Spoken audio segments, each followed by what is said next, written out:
la época clásica y la época contemporánea. Sin embargo, en la época contemporánea yo les mostraba por ahí las definiciones muy sencillas pero muy certeras del profesor Stonier y ¿quién era el otro? Stonier, Kage y Raymond Barré.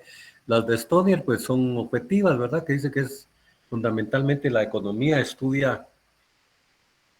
el estudio de la escasez y de los problemas que de ella se derivan. Ahí era lo que la doctrina habla, la dicotomía, ¿verdad? Ustedes de la escasez y las necesidades ilimitadas, ¿verdad? Que hace también referencia a Raimundo Barré, es subjetivista, cuando dice que es la ciencia que tiene por objeto la administración de los recursos escasos de que disponen las sociedades humanas, ¿verdad? Ahí pues se hace énfasis en esa dicotomía de escasez de recursos y que las necesidades limitadas. Sin embargo, quiero hacer énfasis en esta última definición que deriva de Río de Janeiro en 1992, ¿verdad? De las primeras reuniones para tratar los problemas ambientales. Y cuando concluyen de que la economía entonces es el estudio en, en que los individuos y las sociedades deciden utilizar los recursos escasos, vean el término escasez nuevamente, que la naturaleza y las generaciones... ¿Qué manda? No está presentando. Bien. Se salió, disculpe. Sí, dejó de compartirle, que eso le iba a decir. Ah, no me diga, vamos a repetir. Entonces voy a tener que repetir todos los... ¿Ahí? ¿Ahí tampoco? No. Bueno, voy a volver a hacer toda la ceremonia, ¿eh? Está bien.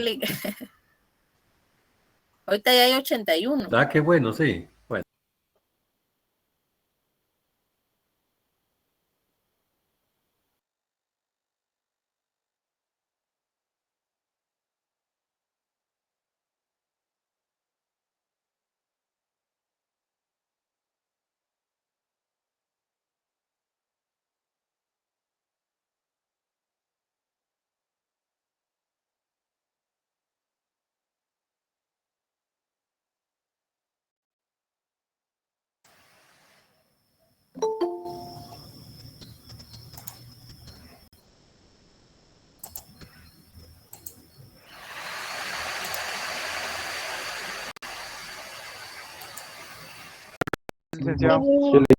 Sí, bien, entonces voy a volver a los parrafitos que estaba hablando. Les decía entonces que a raíz de la reunión esta de 1992, a iniciativa de Naciones Unidas para la Protección del Medio Ambiente, ¿verdad? Concluyen esas reuniones internacionales dando una nueva definición de economía, indicando que es el estudio de la forma en que los individuos y las sociedades deciden utilizar los recursos escasos que la naturaleza y las generaciones precedentes les han proporcionado, ¿verdad? Por ello, también acuñan un principio que es el de sustentabilidad, ¿verdad? Que considerando que todos los recursos que la naturaleza nos proporciona, en realidad no es que sean ilimitados, a veces son abundantes, pero hay que hacer un uso racional de los mismos a efecto de poder dejar que las generaciones futuras también puedan beneficiarse de esos bienes que la naturaleza nos proporciona, ¿verdad? Y como siempre, pues, en economía, en realidad lo que estudia, como dice Stonier y Hegel, es los problemas que da la escasez, ¿verdad? De los recursos. Entonces, pues, haces énfasis en esa escasez de todos los recursos naturales, ¿verdad? Ok. Considerando esas definiciones, entonces entramos a lo que es la división en sí de la economía, ¿verdad? La economía, entonces, el autor nos indica que se divide prácticamente en tres partes. La teoría descriptiva, la teoría económica, que es la parte central de la economía, y la política económica. A estas dos, a la 1 y la 2, o sea, la economía descriptiva y teoría económica, algunos autores le llaman principios positivos, ¿verdad? Y a lo que es política económica le llaman principios normativos. Ahorita vamos a ver por qué razón. Cuando hablamos de la economía descriptiva, lo que se hace pues es un proceso sistemático por medio del cual se observan, se tabulan, se recolectan, se registran, se ordenan, describen los fenómenos económicos, siendo su método de investigación el método científico, que puede ser inductivo o deductivo, ¿verdad? Es la parte que observa el comportamiento de los agentes de determinado sistema económico. ¿Cuáles son esos agentes? El consumidor, la empresa, el empleo, el ingreso, etcétera, ¿verdad? Entonces, de acuerdo con esta definición de economía descriptiva, aquí la economía solo está observando cómo son los hechos o los fenómenos de la naturaleza y pues desde luego los tabula, dice, de una vez toma nota de ellos, los tabula unificándolos o agrupándolos por serie o por algunas similitudes, ¿verdad? Para registrarlos y ordenarlos adecuadamente. Entonces, considerando que esa es la economía descriptiva, cuando nosotros hacemos, por ejemplo, un análisis o a veces nos requieren un estudio económico, o ¿cómo le llaman las trabajadoras sociales? Son las que hacen esto. Un estudio económico de una persona en particular. Lo que hacen es precisamente preguntar cuáles son sus ingresos. Un estudio socioeconómico. Un estudio socioeconómico, cuáles son sus niveles de ingreso, tanto personales o familiares, pero si quieren ser sujetos de crédito, ¿verdad? ¿Cuáles serían el monto total de sus gastos? ¿Qué se pretende con esto? En primer lugar, llegar a determinar si tiene capacidad de pago al monto que pretende solicitar en préstamo, ¿verdad? Entonces, ese es el estudio socioeconómico, pero esto viene a ser entonces una descripción económica del sujeto que se está analizando, ¿entienden? Entonces, esto solo dice cómo son las cosas, cómo las está observando, ¿verdad? Cuando el Banco de Guatemala, por ejemplo, en su informe anual de la economía, indica que el sistema económico en el periodo tal creció un tanto por ciento, que presenta una inflación del 3.5% interanual, que el índice general de precios es de tanto, ¿verdad? Entonces ahí está haciendo una descripción de la economía, ¿verdad? Nada más dice cómo son las cosas, ¿verdad? Sin modificar nada. En tanto que manda. Buenas noches, disculpe. Buenas noches, compañero. En tanto, hasta ahorita nos soltó la licenciada que estoy recibiendo. ¿Sería tan amable de volver a la presentación anterior? Solo esa. Ahorita acabo de entrar y estoy en esta otra. Solo le va a tomar la foto. Correcto. Muy bien.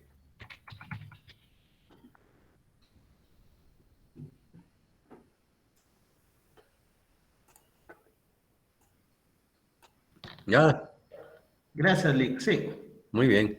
Entonces les decía que la economía descriptiva solo se hace, pues después ustedes han hecho algunas veces encuestas, ¿verdad? Ya sea por motivo de investigación en sus estudios o por motivos de trabajo. En la encuesta que están haciendo, están obteniendo datos, están obteniendo información de la población objetivo, ¿verdad?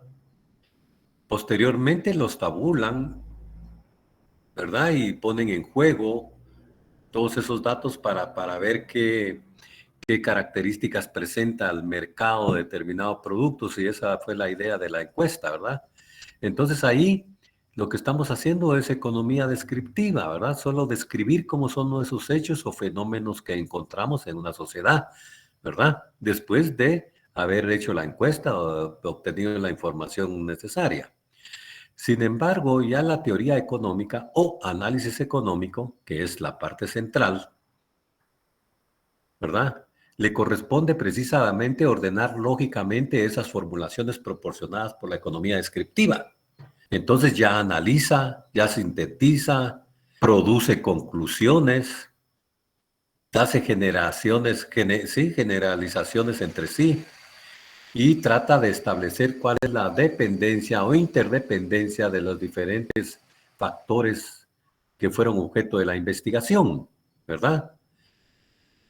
Por lo tanto, en base a la información obtenida, la teoría económica se formula supuestos o hipótesis que, una vez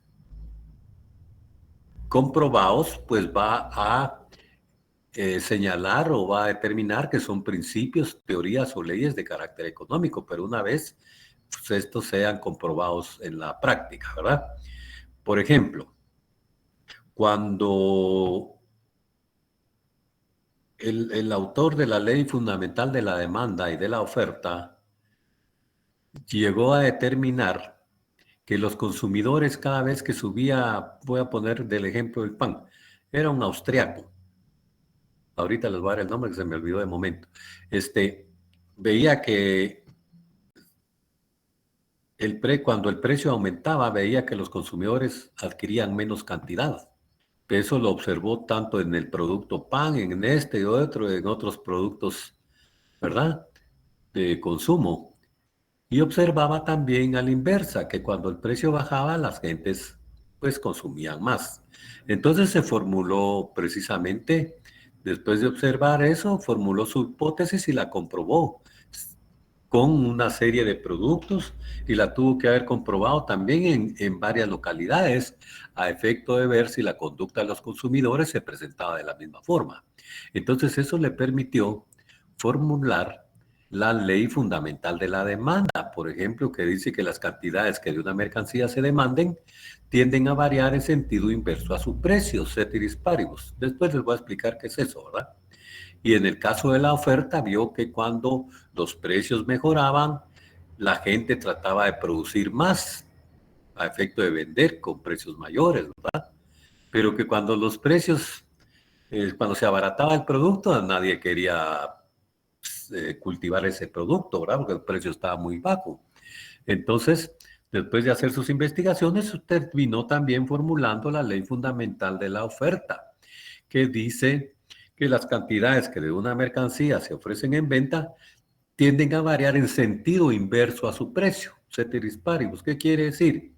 Que si el precio sube, la cantidad ofrecida tiende a bajar. Contrario a la reacción del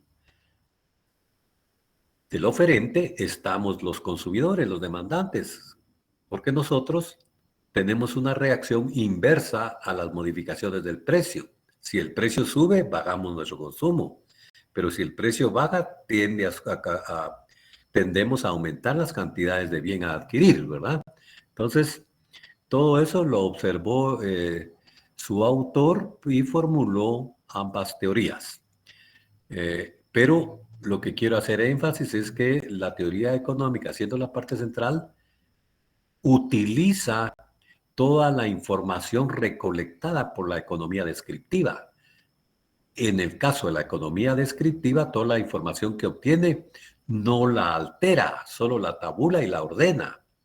Es la teoría económica la que ya analiza y pone en juego, tratando de determinar, tratando de explicarse por qué se dan esos comportamientos o esos fenómenos de carácter económico, ¿verdad? Por ejemplo, ¿por qué suben los precios, ¿verdad?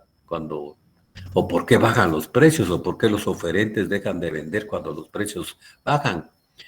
¿Por qué los compradores dejan de comprar cuando los precios suben? ¿Me entienden? Entonces empieza la teoría económica, o al menos esa fase de teoría es donde se formula uno estableciendo esas relaciones que existen y las dependencias que puedan existir en las diferentes variables o fenómenos económicos que están sujetos a investigación, para llegar precisamente a formular las teorías, los principios o los modelos económicos, ¿verdad? Tales como la ley fundamental de la demanda y de la oferta que les acabo de indicar.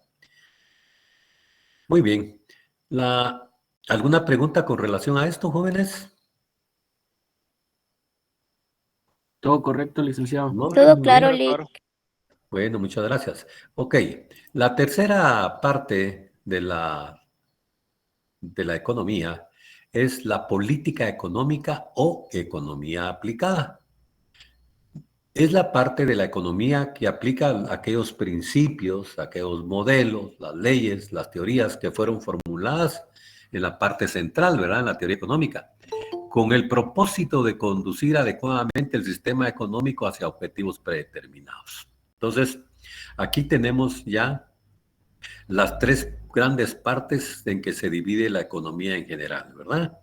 Obtenemos de la descriptiva toda la información necesaria, la que entramos a analizar, a deducir, a hacer especulaciones, a hacer supuestos, a hacer hipótesis, que una vez que las comprobemos en la práctica, pues ya nos permite sacar conclusiones que pueden ser modelos, que pueden ser teorías, que pueden ser leyes fundamentales o principios de carácter económico. Ok, ya los tenemos. Esta tercera parte de la economía lo que hace es entonces aplicar aquellos modelos, aquellas teorías, aquellos principios con el propósito de alcanzar un objetivo determinado. ¿Entienden? Entonces se implementa lo que es la política económica o economía aplicada. Economía aplicada, ¿por qué? Porque estoy aplicando todos ya los conocimientos, los instrumentos teóricos que me proporciona la teoría con el objeto de alcanzar un objetivo determinado. Veámoslo a nivel de empresa, ¿verdad? La teoría, la microeconomía le da al empresario varios instrumentos que él pueda utilizar con el propósito de ¿qué? ¿Cuál es lo fundamental de la empresa en el sistema capitalista? Es la obtención de utilidades, o sea, de beneficios, ¿verdad? De carácter económico. Entonces, la teoría le va a dar varios instrumentos de cómo poder alcanzarlos, ¿verdad? En principio le dice, mire, hay un principio de racionalidad económica, ¿verdad? Que, o sea, hacer un buen uso de los recursos que dispone. Porque recuérdese que los recursos son escasos, no son ilimitados, ¿verdad? Y por lo tanto también hay que controlar la utilización. Entonces, al aplicar la economía, la empresa lo que pretende es llegar a un objetivo. Si su objetivo es maximizar beneficios, pues entonces aplicará control de costos, ¿verdad? Por decir algo, reducción de costos, control de insumos, ¿verdad? Que tiene varios instrumentos de cómo lograr aquel objetivo.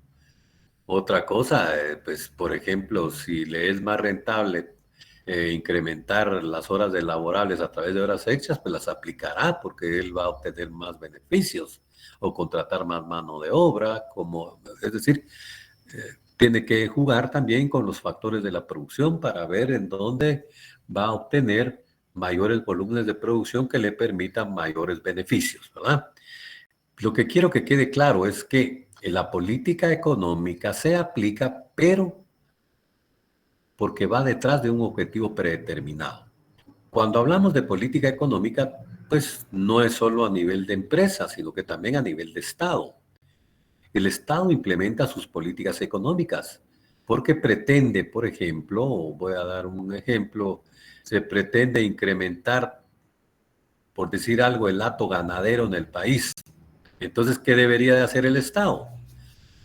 Facilitar la concesión de créditos agropecuarios, ¿verdad? Con el propósito que ganaderos adquieran con cierta facilidad su financiamiento y puedan comprar ganado, ¿verdad? A efecto ya sea de engorde o de leche, depende cuál sea el destino o la política del Estado, qué es lo que quiere apoyar, ¿verdad? Si fuera leche, pues facilitar créditos para comprar ganado lechero o aplicará también políticas fiscales, ¿verdad? Tributarias a efecto de, por ejemplo, una podría ser reducir el impuesto sobre la renta de las empresas dedicadas a la crianza de ganado o de leche, ¿verdad? Si todos pagamos el 31%, pues que ellos paguen el 25%, ¿me entienden? Hay muchos instrumentos de política que se pueden aplicar con el propósito de alcanzar determinados objetivos, ¿verdad? Si el Estado quiere, por ejemplo, evitar la importación de determinado producto al país, porque lo que pretende es apoyar a los productores nacionales, pues también tiene otra gran cantidad de instrumentos, de verdad, de política económica, como por ejemplo incrementando aranceles para ese producto en particular. Pero si quiere incentivar la producción de X producto cuya materia prima debe de importarse, pues también podrá bajar los aranceles de esa materia prima a efecto que los empresarios nacionales la puedan importar y fabricar, utilizarla como insumo en la fabricación del producto que como gobierno quiero implementar, ¿verdad? Lamentablemente en los últimos gobiernos pues ha sido muy poca la política económica aplicada porque nunca nos dan con claridad hacia dónde quieren llevar el sistema económico, ¿verdad? Bien, ¿alguna duda sobre estas tres partes de la economía? Entonces, en la política económica es porque se pretende alcanzar un objetivo determinado y por lo tanto voy a utilizar tal modelo, voy a utilizar tales instrumentos, tal y tal política, ¿verdad? Ya sea económico-tributaria, sea una política fiscal, una arancelaria, etcétera, etcétera. ¿Estamos, jóvenes? Sí, licenciado. Sí, Lick. Entonces, como les decía, hay otros autores que llaman a estas partes de la economía principio positivo y principio normativo. Le llaman economía positiva, dicen que es aquella que se interesa únicamente por describir y teorizar determinados aspectos de la realidad, preocupándose de los hechos por la forma como son o cómo se presentan. Así es la realidad. Entonces, por eso es que en la economía descriptiva y la teoría económica no estamos modificando la realidad. En la descriptiva, obteniendo toda la información necesaria. En la teoría, estoy haciendo un análisis, interpretando, buscando interrelación entre los fenómenos o hechos económicos o las variables para llegar a determinar conclusiones y formular teorías, supuestos, etcétera, ¿verdad? Pero no estoy modificando la realidad. Por eso es que conforman lo que se conoce como principio positivo. ¿Por qué positivo? Porque no estoy haciendo ningún cambio, ¿verdad? Pero cuando caemos al principio normativo, nos estamos refiriendo a la tercera parte, que es la política económica o economía aplicada. Dice, economía normativa ya formula juicios y propone nuevas situaciones, preocupándose a indicar cómo deben de ser los hechos, cómo la sociedad debe resolver sus problemas económicos, ¿verdad? Ya aquí en la economía, entonces, pues ya utiliza todo el instrumental teórico que exista en la teoría económica y las va a implementar. Ya debe decir cómo son los hechos. Veamos un ejemplo en política tributaria. En política económica, ¿verdad? Pero de carácter tributario, el Estado modifica las tasas, ¿verdad? Del impuesto sobre la renta, del impuesto único sobre inmuebles, ¿verdad? El impuesto de circulación de vehículos. Por ejemplo, si quiere desincentivar o quiere bajar, digamos, la cantidad de vehículos del país, sencillamente puede aplicar un impuesto mayor a la importación de vehículos, por ejemplo, ¿verdad? Entonces, algunos consumidores se van a limitar a adquirirlos porque ya está muy caro por efecto del impuesto que se está aplicando. ¿Entienden? Entonces ahí está diciendo, bueno, para poder adquirir un vehículo usted debe pagar tanto. Ahí ya es una norma la que está estableciendo, ¿verdad? Entonces, cae dentro del campo de la economía normativa, precisamente esta parte de la economía política o aplicada. Entonces, en lo positivo solo se dice cómo son las cosas, pero ya en lo normativo se dice cómo deben de ser las cosas, cómo deben de comportarse las variables, ¿verdad? En la anterior solo nos dice cómo son. En la economía normativa, cómo deben de comportarse, ¿verdad? Y dar reglas de conducta para lograrlo. Muy bien.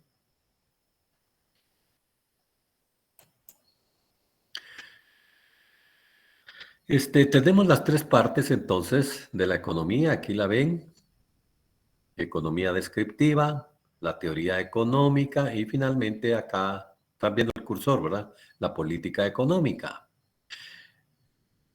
La teoría económica, entonces, para su estudio, se divide en lo que es la microeconomía y la macroeconomía. Ahorita estamos en una parte de la microeconomía que vamos a estudiar en microeconomía 1, teoría del consumidor y teoría de la empresa.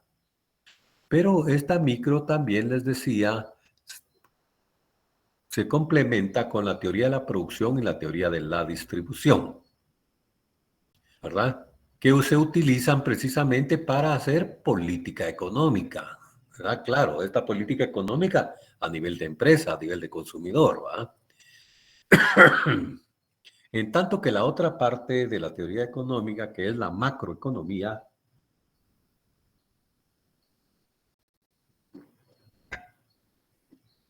esta está complementada por la teoría de los grandes agregados, es decir, cuando estudiamos el Producto Interno Bruto, el Producto Geográfico, el Ingreso Nacional, el Pleno Empleo, el Índice General de Precios, por ejemplo, todo eso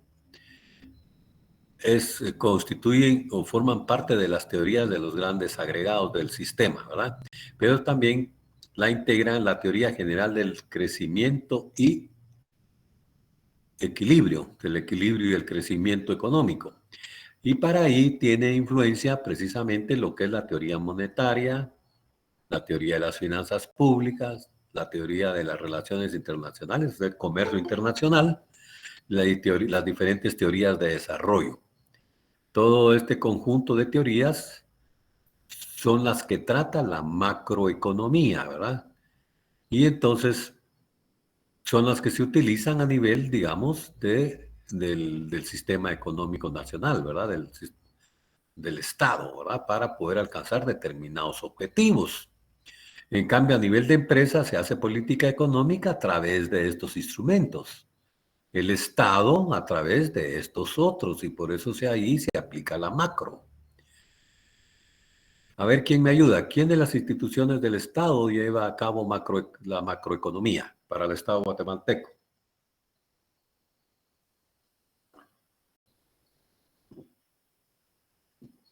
Jóvenes, ¿en dónde se ve macroeconomía? Recuérdense que en el Estado tenemos un Ministerio de Finanzas Públicas, tenemos un Ministerio de Agricultura, un Ministerio de Economía, básicamente, ¿verdad? El Ministerio de Desarrollo aquí solo para repartir dinero, ¿verdad? Que de la política populista del gobierno. No es que en realidad esté logrando el desarrollo del país, ¿verdad? O ejecutando políticas económicas para lograr el desarrollo del país, sino que solo es repartir dinero. El concepto está mal aplicado, ¿eh? Mejor debería ser Ministerio de Beneficencia Pública. Pues sí, bueno, ya les mencioné, ministerios, a través de ese gabinete económico conformado por ministro de Agricultura, ministro de Finanzas, ministro de Trabajo, ministro de Economía, pues se lleva a cabo lo que son, básicamente, de ellos emanan las principales políticas de carácter económico, ¿verdad? Tanto el Ministerio de Agricultura, el Ministerio de Finanzas, a través de lo que es toda la política tributaria y recaudación, el Ministerio de Economía, pues no digamos, ¿verdad? Las relaciones internacionales, el comercio internacional, los tratados de comercio internacionales o bilaterales o multinacionales que tenga Guatemala, suscritos con países externos, ¿verdad? Ahí aplican entonces la macroeconomía. Y en los planes de gobierno, que debería de estar bien sintetizada y reflejarse en el presupuesto de ingresos y egresos de la nación, ¿verdad? Ahí debe estar participando lo que es la Secretaría de Planificación Económica, ¿verdad? Con los planes de gobierno, que por cierto, casi nunca los publican, ¿verdad? No sabe uno por dónde, cuáles son los objetivos para el presente año del gobierno, ¿verdad? En su política económica. Porque al final no logra ver uno el texto del plan, ¿verdad? El cual debería de elaborarse y publicarse para que todo el país, ¿verdad? Esté en sintonía con ese plan y nosotros como ciudadanos podamos ver por dónde va dirigiendo el actual gobierno, pues, ¿verdad?, al sistema económico. Pero todo eso se lo hacen con cierta secretividad por el manejo oscuro del presupuesto general de ingresos y gastos, ¿verdad?, que se están haciendo. ¿Alguna pregunta al respecto, jóvenes? ¿Podría hacer, ya que no me preguntan ustedes, les pregunto yo, ¿podría hacer política económica sin tener conocimientos de la teoría? Jóvenes. Menciono esto porque ha habido gobiernos, administraciones del Estado, gobiernos, que han puesto de ministro de Economía a otros profesionales que no son afines a las ciencias económicas. Entonces, ¿verdad? Por ejemplo, ministro de Economía, un abogado, un psicólogo, qué sé yo. Entonces, así es difícil caminar, ¿verdad? Porque, como dice un adagio popular, que es zapatero a tu zapato, ¿ah? Porque para poder aplicar la política económica se requiere el conocimiento de la teoría económica, ¿verdad? De lo contrario, no voy a entender qué estoy haciendo en el Ministerio de Economía, ¿verdad?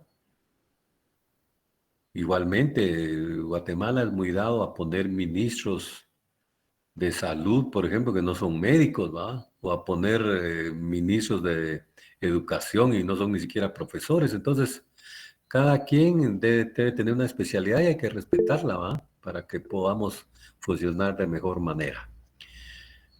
¿Alguna pregunta sobre estas divisiones que acabo de mencionar? ¿Jóvenes? Solamente con lo que usted había dicho respecto a que no se podría hacer una política económica no teniendo una base en lo que es la teoría económica. Sí. Con lo que usted decía sobre muchos funcionarios que llegan a los diferentes ministerios de finanzas sin algún conocimiento previo en lo que es el sector. Sí, es cierto, joven. Fíjense que no es jactancia, porque a mi edad ya no presumo de nada.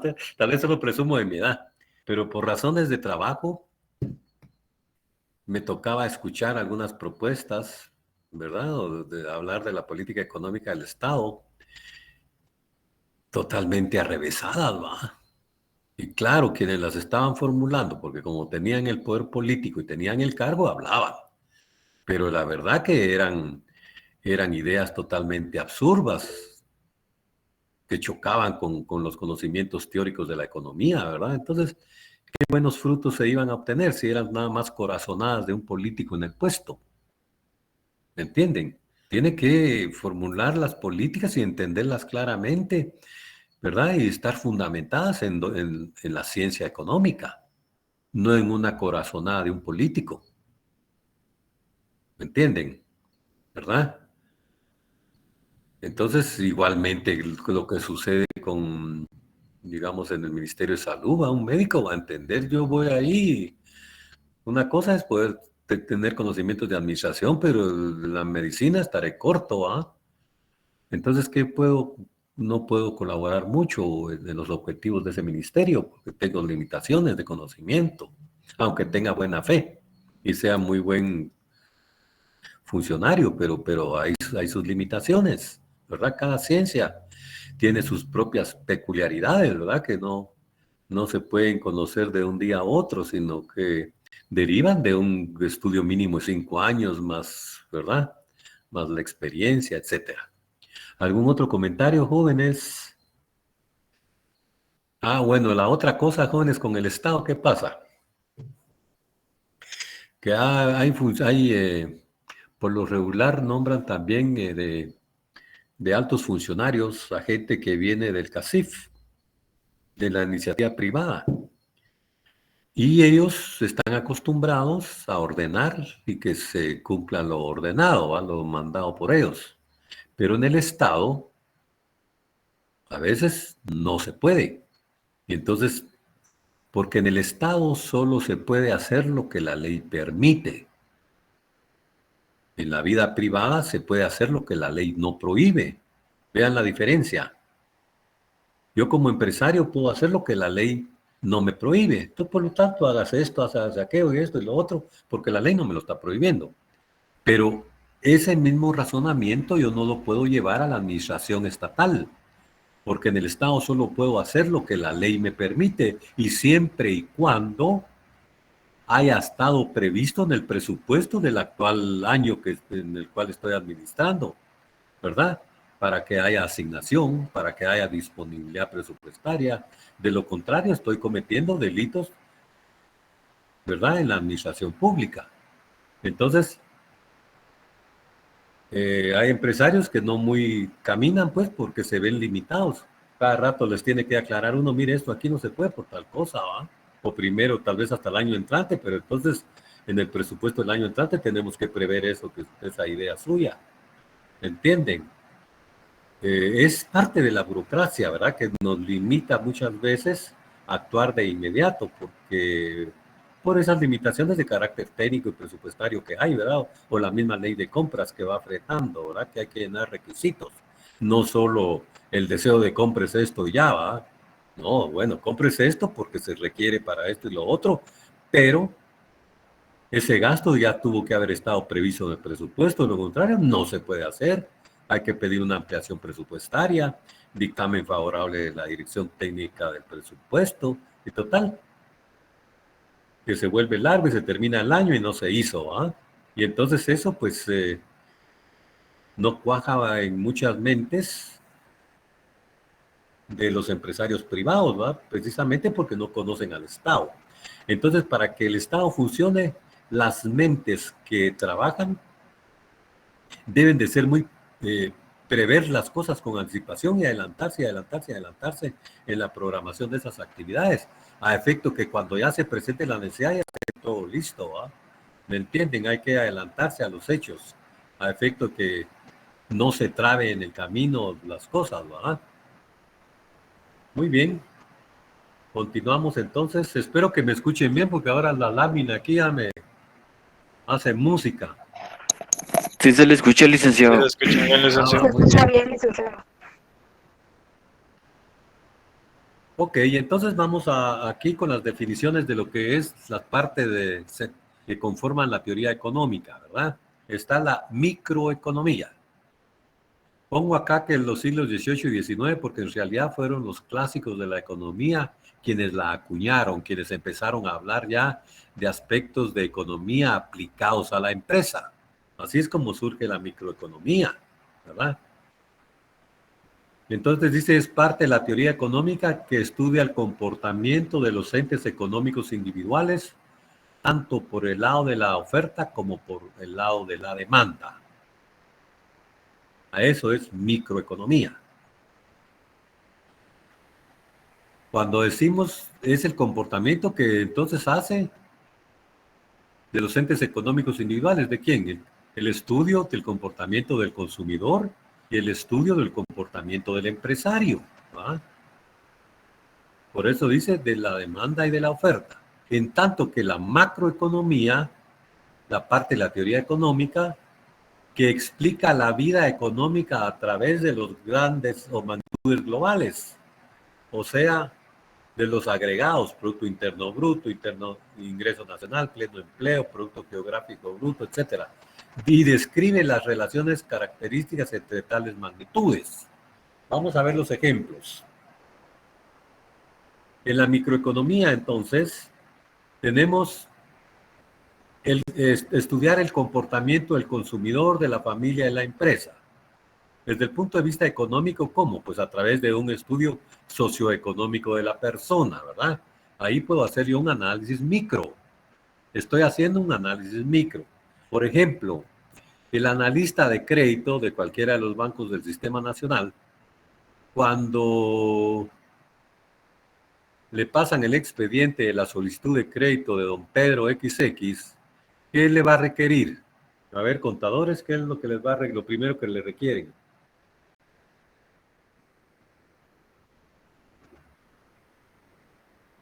En el supuesto que fuera una persona individual.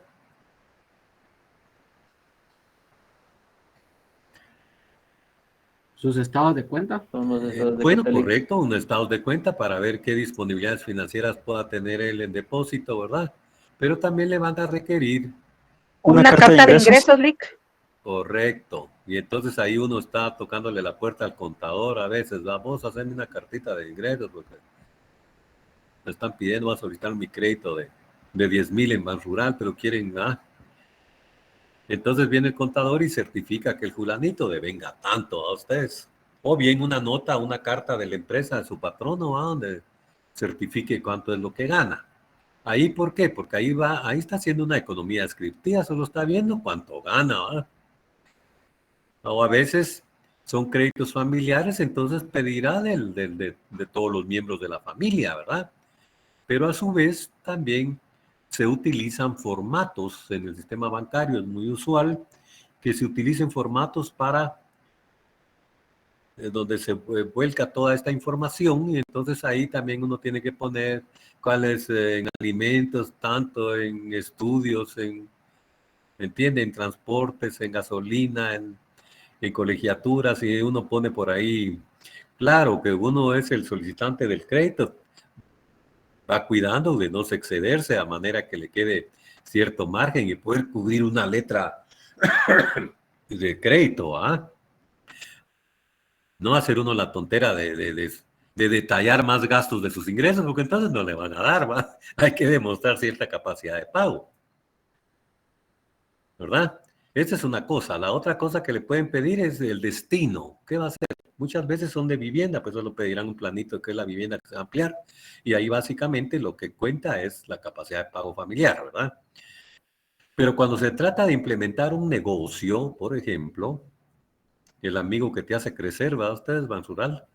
Entonces, lo menos que puede esperar es pedir, es una proyección de los ingresos del negocio, de la barrotería o del molino, o depende de la actividad que se va a dedicar, ¿va? Cuánto estima que va a generar a efecto de ir calculando que la actividad económica que se va a implementar con el crédito pueda generarse el pago del adeudo, ¿verdad? Y entonces por ahí, esos no son más pues que análisis microeconómicos. Ahora bien, eso desde el punto de vista de un consumidor, pero desde el punto de vista del otro ente económico que ve la micro, que es la empresa, pues igual manera, ¿verdad? Lo único que en las empresas pues son montos mayores, pero ahí ya no me van a pedir que me diga mi contador, no, le van a pedir una certificación de, como dijo el compañero, los estados financieros de los últimos 3 años para ver cómo ha venido el comportamiento de la empresa, que el amigo está pidiendo 2 millones para capitalizar o cambiar maquinaria y le pide un estudio de factibilidad económico-financiera para ver si va a ser rentable la modificación. Es una cosa más seria, pero no deja de ser análisis microeconómico, ¿verdad? Porque está siempre referido a estudiar al ente económico llamado empresa. Otro ejemplo es análisis microeconómico. Bueno, pero este tercer ejemplo que voy a dar, tengo que usar esta grafiquita. Veamos. Todos sabemos que el sector económico se divide en 3 grandes subsectores, ¿verdad? Sector agricultura, industria y servicios. Entonces, ya estamos localizados aquí, ¿verdad? Va a ser análisis micro cuando se estudia un sector completo de la economía.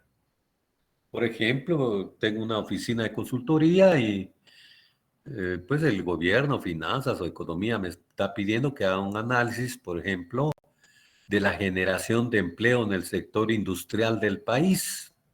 Pues hago el estudio y me estoy concentrando únicamente en el sector industrial, el tercer sector el segundo sector de la economía, el sector industrial, ¿verdad? Eso estoy haciendo un análisis micro, aunque el sector sea bastante grande, ¿verdad? O me dice haga un estudio o análisis de la generación de empleo en el sector agropecuario, pues también es un análisis microeconómico, ¿verdad?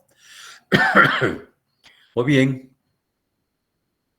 Cuando se hace análisis de una industria, recuérdense que la industria no es más que la sumatoria de varias empresas que se dedican a hacer una actividad muy similar. Por ejemplo, la industria de los lácteos, hacen quesos, hacen cremas, mantequilla, etc. La industria del cuero, todos curten cuero y lo venden para calzado, lo venden para otros usos. La industria de los plásticos, por ejemplo, ¿verdad? Que también hacen sillas, mesas, utensilios, palanganas, qué sé yo, un montón de cosas. Esa es la industria. Un montón de empresas, ¿verdad? Pero el análisis industrial de la industria, perdón, el análisis económico de la industria sigue siendo, aunque sea muy grande, sigue siendo un análisis microeconómico, ¿verdad? El empleo, desempleo de cada sector, el sector agropecuario en Guatemala, por ejemplo, produce tantos miles de empleos anuales. Ese es un análisis micro, porque solo estoy viendo el sector agropecuario, ¿verdad? ¿O cuál es el ingreso per cápita del sector industrial? Pues también es análisis mixto. ¿Por qué? Solo me estoy refiriendo a uno de los sectores. Estamos claros con eso, ¿verdad? Estamos entendiendo los análisis. Pero, cuando hago un análisis de todo el círculo, de todo el sistema económico, ¿verdad? Y me pide que determine el nivel general de ingresos o que me determine el ingreso per cápita nacional. Entonces, ¿ahí qué estoy haciendo? ¿Jóvenes? Análisis macro. Análisis macroeconómico. Análisis macroeconómico. Macroeconómico, correcto, porque estoy considerando todo el sistema, ¿verdad? Muy bien. Otro ejemplo. Cuando estudio la economía nacional, todo el sector y el sector externo, por ejemplo, un instrumento de análisis macroeconómico es la balanza comercial que tiene el país con terceros países, ¿verdad? Entonces así logramos determinar que Guatemala exporta a El Salvador tanto y que importa tanto, ¿verdad? Y total hay por ejemplo, un superávit en el negocio bilateral con El Salvador, por ejemplo. Entonces ese es un análisis macroeconómico porque estoy considerando todo el sistema respecto al exterior, ¿verdad? Cuando me ponen a calcular el Producto Interno Bruto, que lo calcula el Banco de Guatemala, ¿qué está haciendo? Hay un análisis macroeconómico. O cuál es el ingreso nacional, ¿verdad? O sea, valorar en dinero todas nuestras el valor de nuestras exportaciones menos las importaciones, ¿va? Para obtener el ingreso nacional. O el nivel de empleo nacional, ¿verdad? Nacional. Pero si hablo de nivel de empleo del sector industrial, es micro. Si hablo a nivel nacional, me estoy refiriendo a todo el sistema. Entonces es macro. Estamos entendidos, ¿verdad? Cuando hablo del índice general de precios, pues desde luego es macroeconómico, ¿verdad?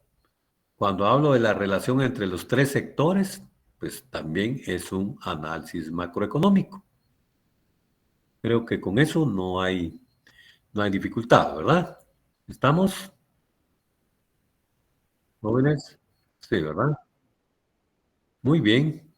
Entonces pasaríamos al siguiente tema del programa que trata del modelo de economía cerrada y abierta desde la perspectiva del medio ambiente. En realidad, originalmente el modelo clásico solo nos hablaba de una economía cerrada, pero a raíz del 92, en la teoría económica, ya se viene haciendo un segundo planteamiento del modelo económico, viéndolo como una economía cerrada al medio ambiente, ¿verdad? Para, conocer esta parte teórica del modelo, es necesario que nos ubiquemos mentalmente en estos supuestos, que es un marco teórico en el cual se va a desarrollar todo el modelito.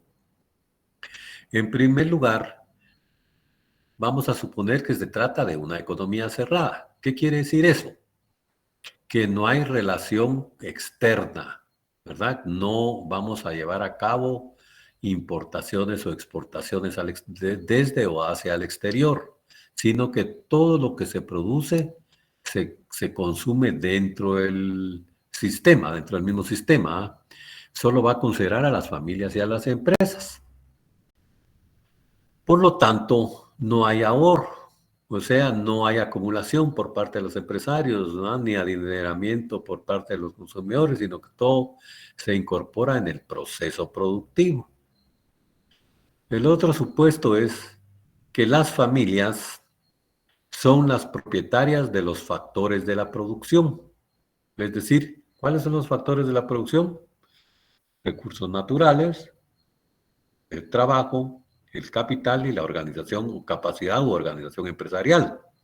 Recuérdense que estos factores de la producción son categorías económicas de la corriente idealista, es decir, del capitalismo, por cuanto que esto, en términos o en categorías del materialismo, no estaríamos haciendo esta clasificación, sino allá, ¿cómo le llamaríamos a esto?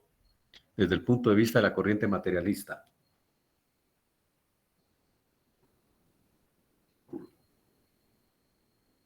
¿No se recuerdan?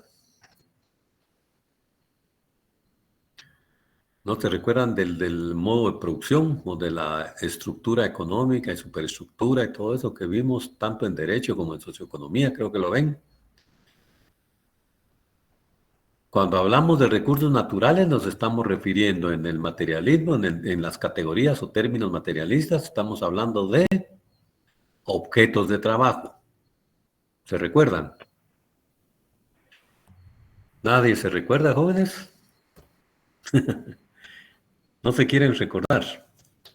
Cuando hablamos de trabajo, en la corriente materialista hablamos de fuerza de trabajo, ¿verdad? Y desde luego, cuando hablamos de capital, medios de trabajo, ¿verdad? Y ahí nos vemos la organización empresarial. ¿Entienden? Entonces, cuando vemos esta clasificación es porque nos estamos refiriendo, ¿verdad?, a un sistema capitalista. Cuando menciono objetos de trabajo, medios de trabajo, fuerza de trabajo, que relaciones sociales de producción o medios de producción, estoy utilizando categorías o términos de la corriente materialista. ¿Quedó claro eso?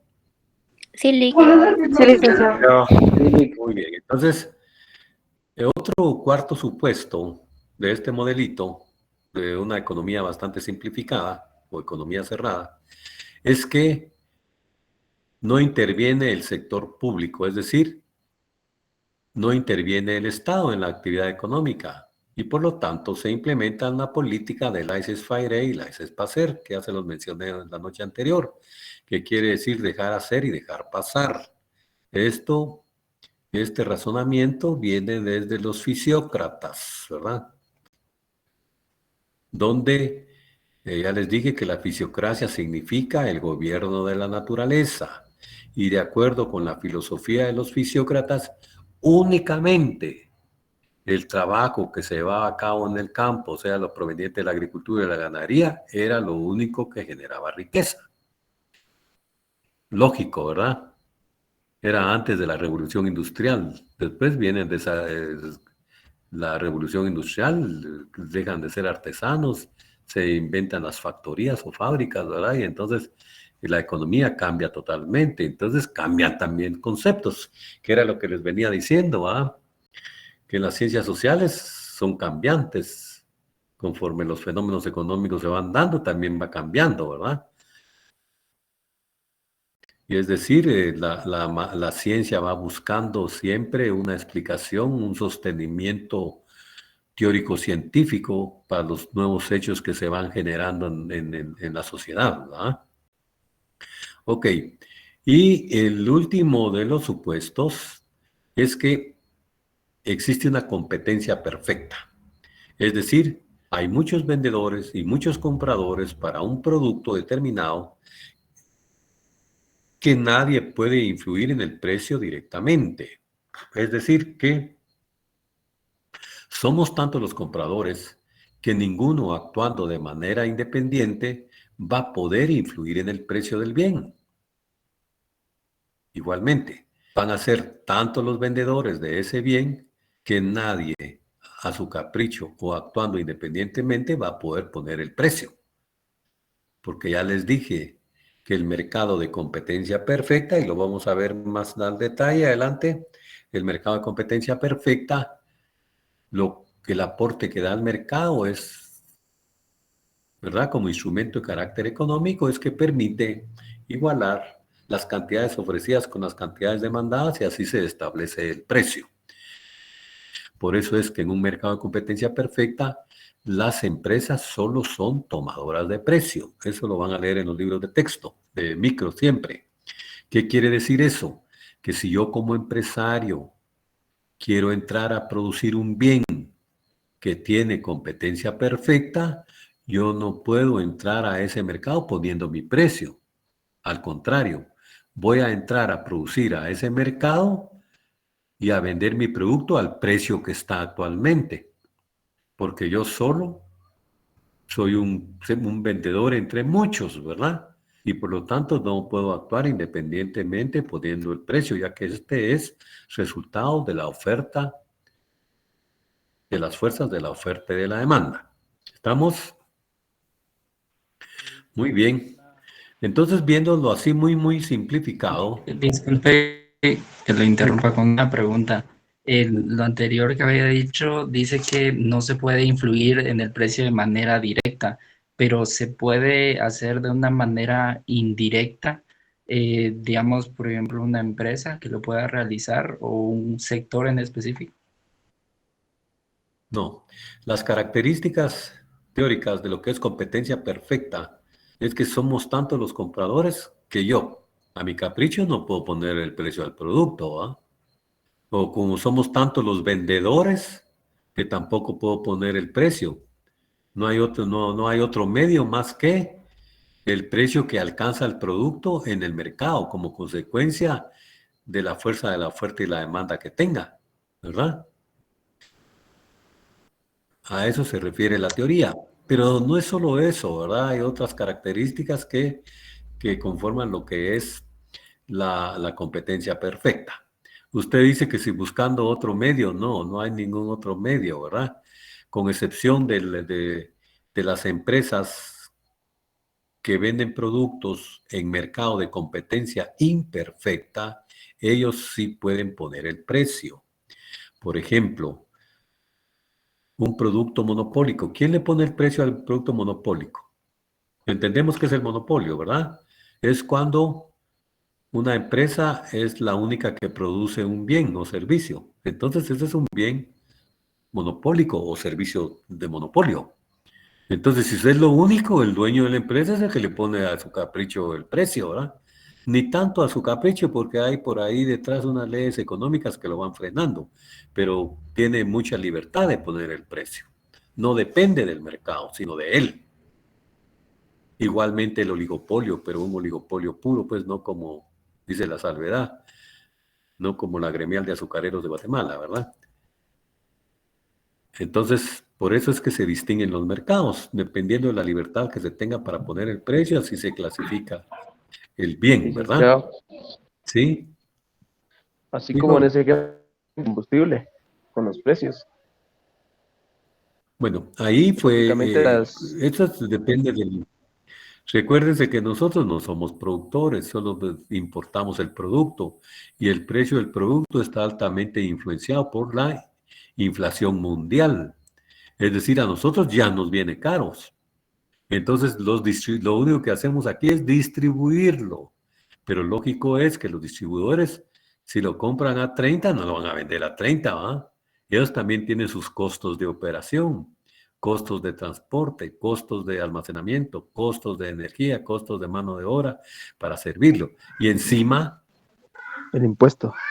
Tiene que ganar su porcentaje que tiene que, ni modo, estamos en el sistema capitalista, ¿no? Tienen que ganarle. Lo que sí es cierto es que el Estado lo está regulando.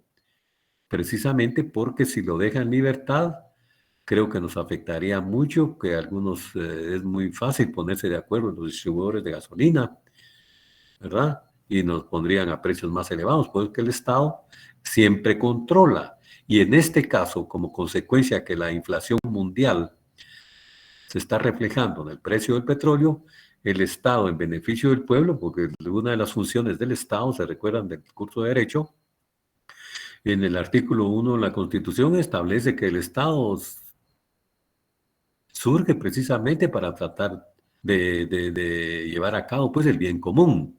En base a ese objetivo que se ha propuesto el Estado es que interviene y lo que ha hecho es bajarle al impuesto de importación de combustible que nosotros en el precio lo pagamos. Lo seguimos pagando porque no lo quitó todo, ¿va? Por eso fue que logró bajar algunos centavos el precio. Que prácticamente no es que nos esté subsidiando. Subsidiar es cuando el Estado agarra de su propio, del patrimonio estatal, ¿verdad? Y pagaría parte de nuestro consumo. No, aquí nosotros dejamos de pagar un impuesto o pagamos el impuesto al petróleo en menor cantidad que antes, ¿va? Pero lo estamos pagando. Por lo tanto, eso no es que esté subsidiado. Subsidiado implica que el Estado me da. Aquí no me está dando, aquí sencillamente dejó de cobrar un porcentaje del impuesto que estoy pagando del combustible. ¿Estamos entendidos con eso?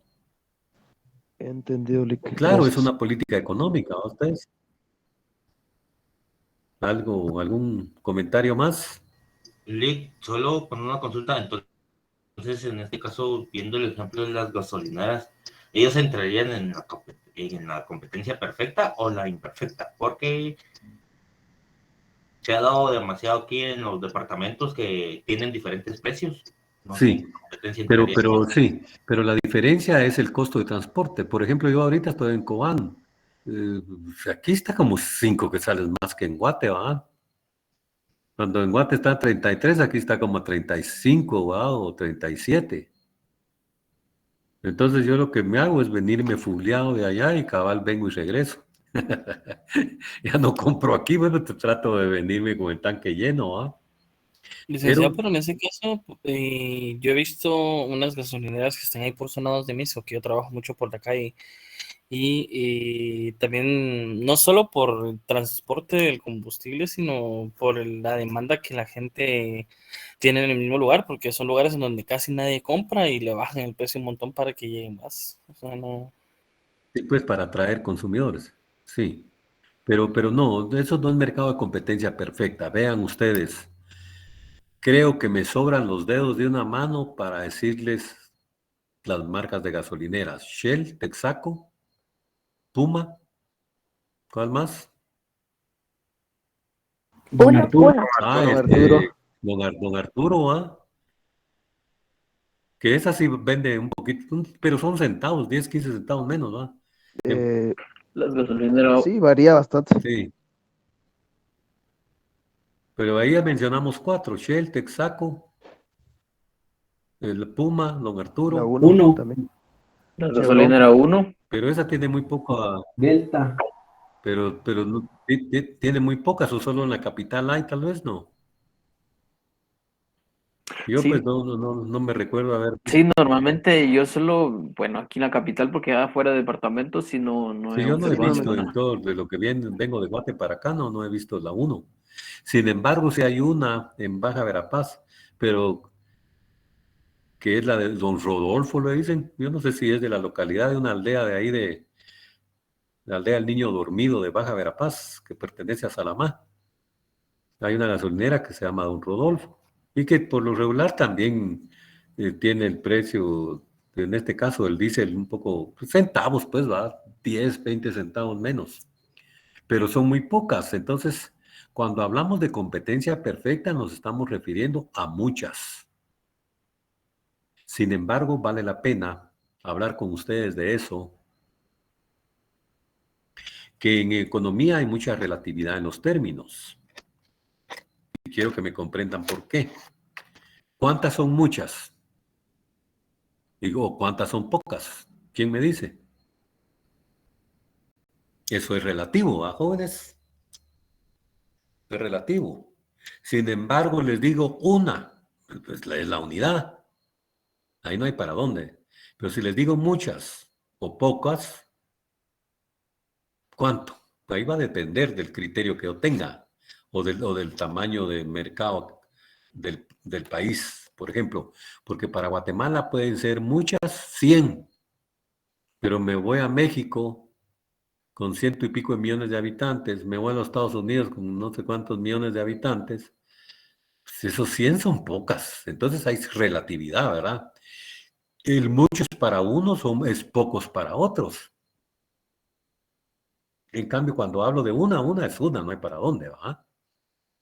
Estamos claros. Entonces, por ejemplo, que fueran 6 nombres diferentes de expendedores de gasolina, en realidad son pocos. Entonces estaríamos hablando de un mercado oligopólico. Y en el oligopolio hay que ver también, ¿verdad? Porque hay oligopolio, ¿cómo se llama? Que hay oligopolios como les dijera yo, en donde hay convenios tácitos, ¿verdad? Que prácticamente están poniendo de acuerdo en poner el precio, porque creo que el Ministerio de Minería y Hidrocarburos pone un tope nada más, ¿ah? A efecto que no se les va a ir la mano. Pero ya el gasolinero puede, en un rango, puede variar, ¿verdad? Que es lo que está haciendo. Y ahora, por efecto de la política económica implementada por el Estado, de bajar, de perdonarnos unos cuantos centavos en el impuesto del combustible, pues es que tiene este otro precio, ¿verdad? Pero no es competencia perfecta, ¿verdad? Porque son 5, 6 u 8 que sean, pues es relativamente pocas, ¿verdad? ¿Estamos claros? Sí, licenciado. Sí, licenciado. Sí, Ahora, claro, fíjense pues, esas 5 o 6 que hayan. Me voy a un pueblecito de lo más chiquito, del país. No sé, aquí en Alta Verapaz, tal vez, en sí, el casco urbano, tal vez de Chisec, ¿va? Y ahí están las 6. Ahí que digo yo, ¿serán pocas o serán muchas? ¿Ah? Donde tal vez solo hay 200 vehículos, 8 gasolineras, van a ser muchas. Por eso les digo la relatividad. Entonces, cuando uno hace alguna exposición, debe de sustentar ese criterio, ¿va? Va a decir muchas, va a decir pocas o mercado, considerando eso, pero tiene que estar bien seguro, ¿verdad? Bien respaldado de lo que va a calificar, porque tiene mucha relatividad el término mucho y poco. ¿Estamos claros? Sí, licenciado. Cuando a uno le dicen te quiero mucho, eso es relativo, ¿va, jóvenes? Muy bien. Bien, veamos entonces cómo empieza a funcionar el sistema capitalista, pero en su forma más simple, ¿verdad? Recuérdense que los supuestos es únicamente considera a las familias y a los propietarios de los factores de la producción. Entonces, acá, tenemos las familias y las empresas. La familia del consumidor, ¿va? En el sistema, ¿quiénes son los propietarios de los factores de la producción que ya mencioné? Recursos naturales, trabajo, capital de organización empresarial. Son las personas que pertenecen a las familias, ¿verdad? Entonces, ellas trasladan esos factores de la producción a las empresas que tiene como finalidad implementar el proceso productivo para generar lo que son bienes o lo que son servicios destinados al consumo de las familias, ¿verdad?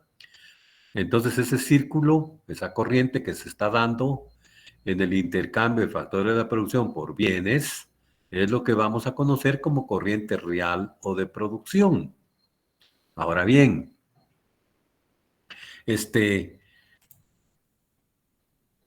las decisiones económicas de las familias giran alrededor de las interrogantes siguientes. Por ejemplo, ¿qué comprar y cuánto comprar? ¿Qué vender y cuánto vender? ¿Verdad? Es decir, en este lado superior, ¿qué comprar y cuánto comprar? Pero eso va a depender de qué vender y cuánto vender, ¿verdad? Que son interrogantes que se deben de satisfacer tanto las empresas como las familias. Las empresas se preguntarán qué produzco, qué vendo, ¿verdad? ¿Cuánto produzco? Y eso va a depender de las necesidades que presenten las familias, ¿verdad? Produciendo esa corriente circular. Entonces, las familias se enfrentan a dos problemas básicos: satisfacer sus necesidades y elegir entre bienes escasos, ¿va? En resumen, las respuestas dependen de las necesidades que tengan las familias, de vivienda, vestuario, alimentos y de cuánto es el ingreso que obtiene la venta de lo que posee para poder indicar, pues, o satisfacer esos interrogantes. ¿Qué comprar? ¿Cuánto comprar? Va a depender de sus necesidades, ¿va? Depende de sus necesidades. Pero qué vender y cuánto vender también, ¿verdad? Para poder satisfacer sus necesidades. Ahora, las empresas adquieren los factores de la producción como insumos en el proceso productivo, pero también se enfrentan a interrogantes: qué y cuánto producir, y cómo y para quién producir. El qué y el cómo, pues son interrogantes internas de la empresa que son prácticamente derivados de la tecnología y de las decisiones gerenciales, ¿verdad? Pero el cuánto y a quién producir o para quién producir, sí es de carácter externo. Y esto va a depender de las necesidades que logre detectar de las familias que están metidas en el sistema, ¿verdad? De estas familias que estoy planteando acá. Esa es parte, digamos, de del nivel de capacidad que tenga el empresario, de detectar qué es lo que necesitamos las familias para subsistir y en qué cantidades, ¿verdad? Ya que va a poner en el proceso productivo los factores de la producción, pero los va a poner en juego viendo siempre las cantidades que requieren en este otro extremo, ¿verdad? Va a depender, pues, de esas necesidades. Entonces, ya les expliqué esto. Como resultado, se da lo que dije allá, la corriente real o de producción, que significa la transferencia de factores productivos de bienes y servicios que se dan entre los dos entes de carácter económico, ¿verdad? Entonces, a raíz de eso, de qué producir, es decir, a raíz de la satisfacción de las necesidades, de esas interrogantes que se plantean las familias y las empresas, es lo que empieza a mover el sistema económico, que ahorita lo estamos viendo bastante simplificado por cuanto que únicamente estamos considerando a esos dos entes, que son las familias o consumidores y las empresas. Por lo tanto, la corriente real o de producción nos permite decir que se obtiene la producción y el cambio. ¿Por qué el cambio? Porque se da el trueque entre factores productivos y bienes y servicios concretos, ¿verdad? Y se cumple también el propósito de las familias, que es satisfacer sus necesidades, pero también se cumple el propósito de las empresas, que es obtener ganancias. Hasta ahí, digamos, ha sido a través del trueque, del intercambio. Doy mi fuerza de trabajo a cambio de una libra de esto, una libra de lo otro, ¿verdad? O sí, pues, doy en arrendamiento mis recursos naturales, mi tierra, etcétera, pero para obtener determinada cantidad de bienes y servicios. Pero cuando el sistema ya se va poniendo un poquito más complejo, pues ya se utiliza lo que es, vamos a ver, ya con la participación del dinero, ¿verdad? Con la participación del dinero, entonces ya no se da simplemente el trueque, sino que las familias van al mercado a intercambiarlo por bienes y servicios, y las empresas ya no obtienen directamente de las familias los factores productivos, sino que van al mercado de trabajo, por ejemplo, ¿verdad? Ya con dinero a intercambiar. Entonces, que el modelito nos lleva entonces al siguiente paso, y es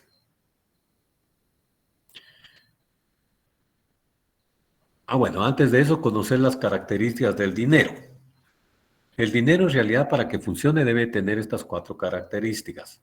En primer lugar, un depósito, que es un depósito de valor. Significa que la satisfacción de los deseos y necesidades se puede almacenar en el tiempo utilizando el dinero. Es decir, retiene valor para emplearse posteriormente.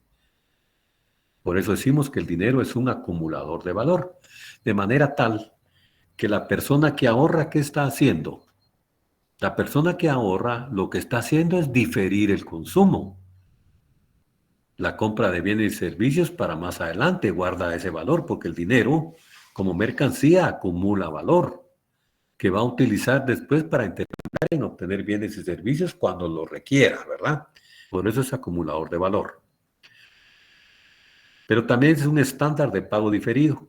Los futuros pagos, como el de un préstamo, están también establecidos en términos de unidad monetaria. La otra característica es un medio de cambio. Se utiliza para comprar y vender bienes y servicios. Hace más fáciles las transacciones. Antes era el trueque. Imagínense que anteriormente, al inicio de la actividad económica, yo quería carne, por ejemplo, y ¿qué? La libre carne, tal vez me pedían una docena de huevos, tenía que ir con la docena de huevos a intercambiarla por la carne, ¿va? O quería comprar un cerdo, no sé cuántas aves tenía que llevar para intercambiarlas, entonces era con mucho más dificultad, ¿va? En cambio, ya cuando aparece el dinero, que es una invención de los fenicios, ¿verdad? Entonces eso viene a facilitar más las transacciones de carácter mercantil y hace más amplios los mercados, hablando geográficamente, ¿va? Ok. Entonces, medio de cambio porque nos permite intercambiar unas cosas por otras, ¿va? Todo valorado en dinero, hace más fáciles esas transacciones. Y la cuarta característica del dinero es que es unidad de cuenta. ¿Eso qué quiere decir? Que es la medida o el estándar de valor relativo y de pago diferido. Es un común denominador, la medida por la que se establecen los precios, ¿verdad? Son las características del dinero. Entonces, ¿qué pasa? Con la participación del dinero, el sistema tiene el esquema siguiente. En primer lugar, las familias, ¿verdad? Con los factores de la producción, originalmente, que es la corriente real o de producción, la primera, pues ahora los recursos naturales, lo que le dan a ellos son rentas, con el trabajo obtiene salarios, con el capital obtiene intereses, con la capacidad de organización empresarial obtiene beneficios, ¿verdad? Entonces ya llega con términos monetarios a las empresas para intercambiar eso y pago de los y va a intercambiar los bienes y servicios pagando en dinero esos bienes y servicios, ¿verdad?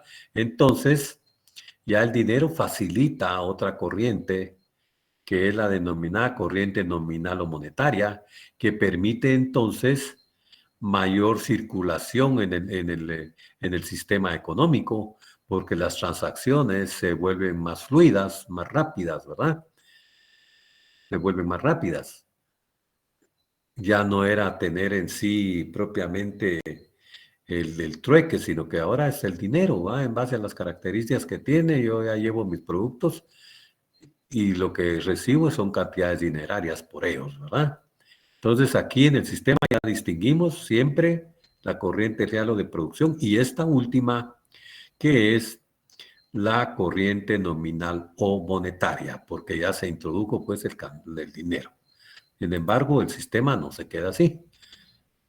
La corriente, aquí estoy definiendo, la corriente nominal o monetaria es la remuneración monetaria que se da entre los dos entes que participan en el intercambio de bienes y servicios y los factores de la producción.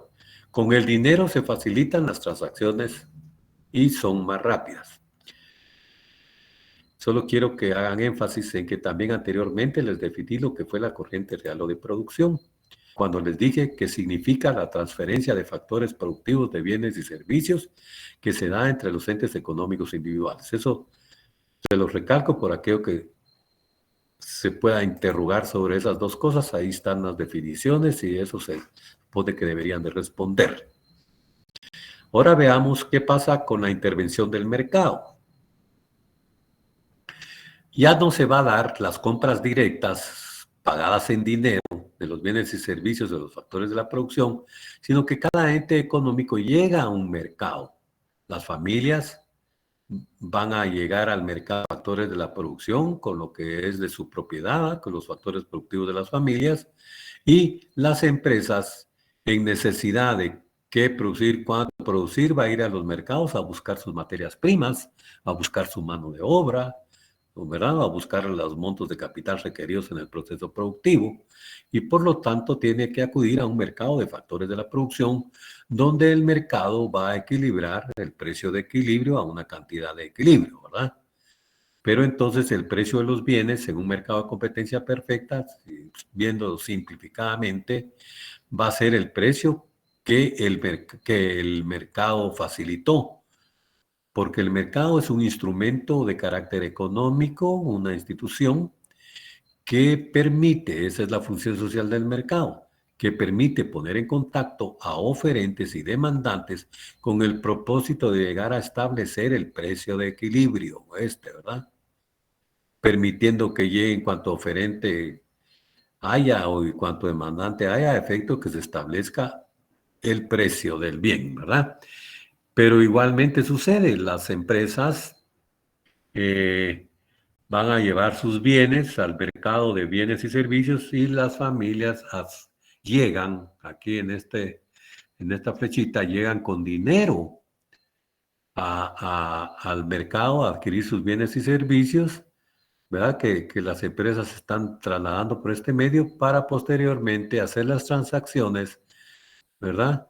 En el mercado, y entonces el dinero, ya las empresas ya retornan con dinero hacia ellas, ¿verdad? Como consecuencia de la venta que se da. De esa manera bastante simplificada es cómo se funciona un sistema de economía cerrada. Hablamos simple, ¿verdad? De economía cerrada, porque no estoy considerando que lo que aquí se produce se venda en el exterior. Por eso hablamos de economía cerrada y hablamos que todo lo que se produce se consume. Por lo tanto, no hay ahorro. Y también pusimos el supuesto que se trata en una economía de competencia perfecta y que no hay intervención estatal, ¿verdad? Sino que hay libertad de acción dentro de los dos entes económicos que funcionan. Visto así, bastante simplificado, ¿verdad? Actúa el sistema económico. Entonces, finalmente, llegando a una conclusión y a tiempo que va a terminar el periodo, en el sistema existe la interdependencia entre todas las unidades económicas. Por ejemplo, de aquí estoy hablando de algunos bienes, la cantidad de carne que dispondrá el carnicero dependerá de la que necesita el sastre, de la que necesita el maestro, de la que necesita el carpintero, etc. A su vez, el sastre dependerá, digamos, del monto que compre carne, dependerá de los trajes que le demande el maestro, el carpintero. El maestro comprará aquellos productos dependiendo de cuánto le paguen por sus servicios de docencia. El carpintero dependerá de la cantidad de muebles que le soliciten otras personas, etcétera, etcétera. Y así sucesivamente, hasta llegar a identificar a alguien cuyos ingresos dependen de la venta de sus productos al carnicero. Es decir, en todo sistema económico somos interdependientes. Nadie se crea que no tiene que ver en el sistema económico, ¿verdad? Porque la verdad que como humanos dependemos del médico, del maestro, del sastre, del zapatero, en fin. Y ellos dependen también de uno en cierta medida, ¿verdad? Entonces hay una interdependencia en el sistema económico, interdependencia general. Muy bien, ¿alguna pregunta, jóvenes?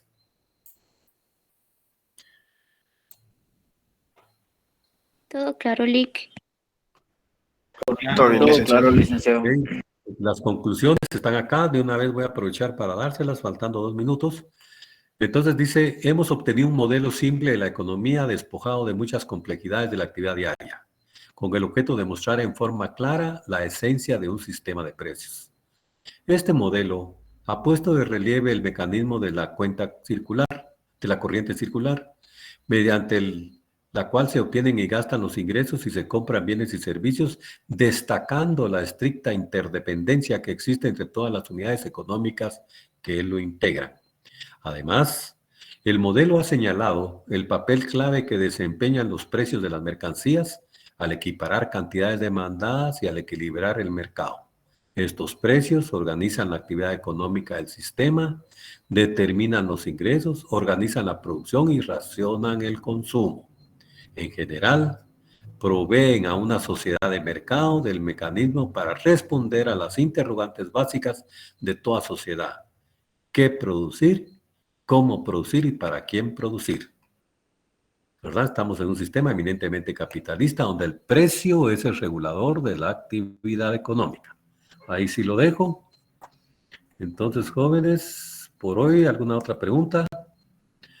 Si no, les doy las gracias por su debida atención.